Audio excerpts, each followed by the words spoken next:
Hey everyone, Spot of Nerd here, and today's 90-something Marathers episode, we're gonna talk something totally different, not even fictitious, something that has just kind of captured the world in a very positive way. It's a series documentary based off of a European football team, Wrexham Football Club. The show is called Welcome to Wrexham, and the entire basis of this documentary is telling the story of Ryan Reynolds and his co-owner Rob McAfee, the dude from It's Always Sunny in Philadelphia. They actually bought a football club, a European football club, and it's telling that story of why on earth would Hollywood buy this team. It is absolutely incredible. It's inspiring. Welcome to Wrexham.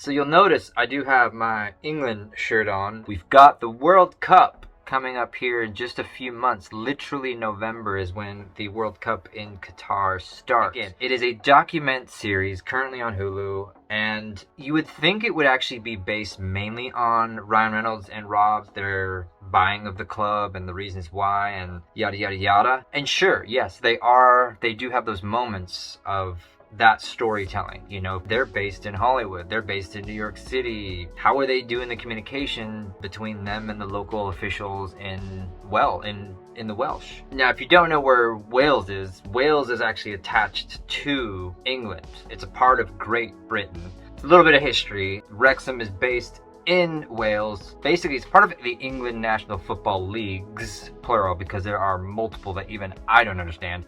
It is genuine rocket science trying to understand the English football leagues. All I know is at the top you have the Premier League, you have the National League. The ultimate goal, you want to get to the Premier League because that's where the fame and that's where the money is. And it's one of those pieces about this series that I really enjoy because it is showing not only the community aspects, like the community of Wrexham, the amount of times they've nearly lost this football team because of money is incredible, but they got together as a community and they saved this football club. So when Ryan Reynolds and Rob came, these people are kind of going, you're fucking full of shit, right? Why on earth would Hollywood want anything to do with this? But the other key part of it was, what happens when they want to bow out? They haven't. To this day, you know, Ryan and Rob still hold the team. They still own this team.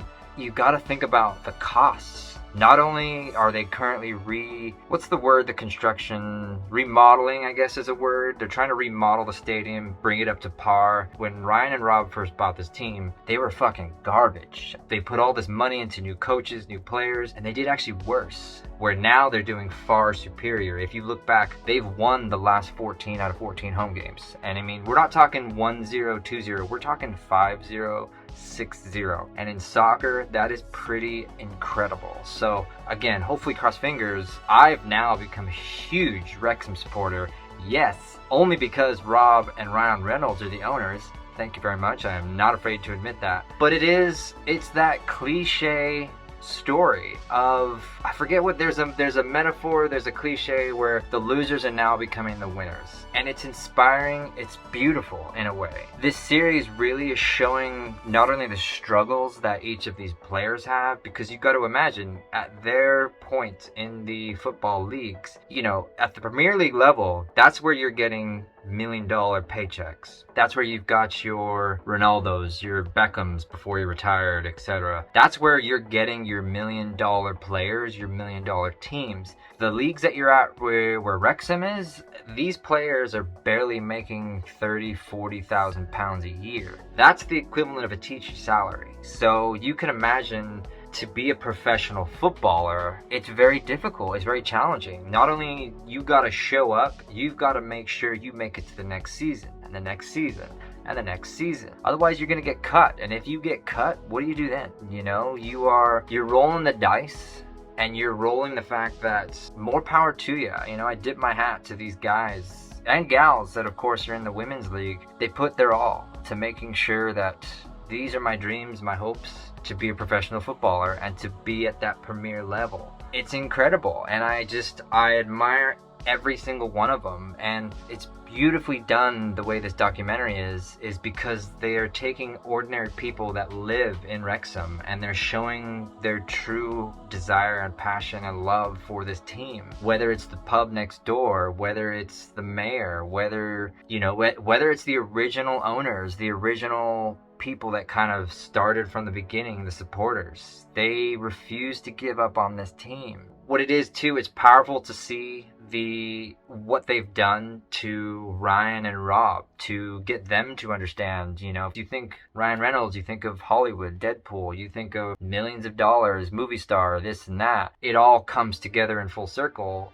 and they're now succeeding. They're now showing what they truly can give to the football world. It's absolutely amazing, and it makes you kind of wanna do something about maybe your own local teams, your own local sports, you know? So I encourage you to go and watch Welcome to Wrexham. It's still going on right now. We're only I think halfway through this season or series, whatever you want to call it. But if you want to watch something special and just something completely out of the ordinary, the fact that fucking Deadpool owns a fucking football club is crazy. It's nuts. You know, I mean, you think about Ryan Reynolds, he owns his gin company, the Mint Mobile, and a football club. It's just weird, but in the best possible way. I tip my hat both to Rob and Ryan because they're putting out their own money for this. And again, if you look at the numbers, they are losing money constantly. Whether the renovation, that's the word, renovations, whether buying new players, blah blah blah. They're not losing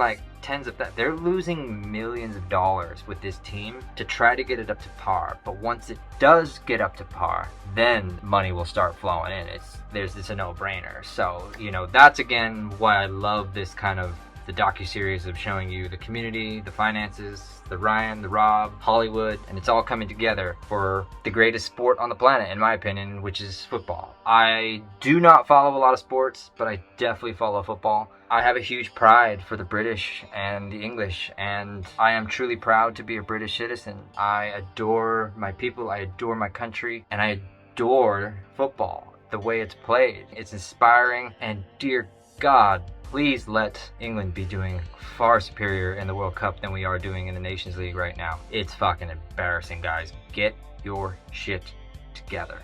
Anyway, y'all, thank you so much for watching. I hope you enjoyed another positive episode from yours truly, Spot of Nerd. If you'd be ever so kind, please go ahead, give me a subscribe right down below. Give me a thumbs up if you loved it. If you didn't, thank you for watching this far. I love every one of you.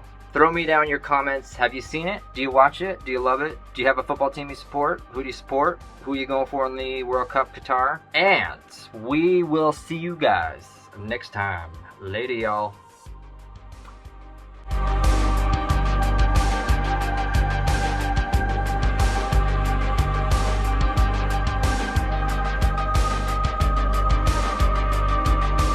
To this day, one of the greatest moments, and I've said this before in a previous video, in England football history, was when we finally broke the curse back in the previous World Cup. I think it was 2018 or maybe 2016 or 2018. We went to penalties, and they always say England has a curse when it comes to penalties. Whenever there's a shootout, we always just lose. But we were up against Colombia, and we finally broke that curse. I remember being at a pub with my dad in San Diego, Shakespeare's. It was just amazing. You just had tears of joy because you're like, yes, not only are we moving on, but we're finally breaking that curse. And just the camaraderie with your people, your family, your fans, it was amazing. And I hope we get to relive that, because even in the European Championship, which was just previously, it was, again, just embarrassing. The shootout, we lost. What do you know? England lost the penalty shootout. What do you know?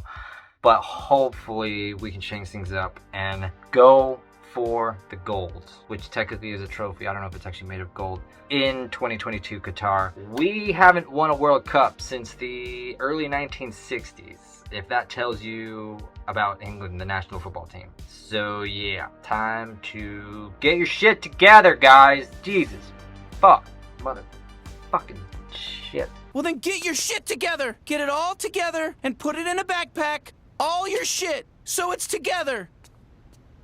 And if you gotta take it somewhere, you know? Take it to the shit store and sell it. Or put it in a shit museum. I don't care what you do. You just gotta get it together. Get your shit together.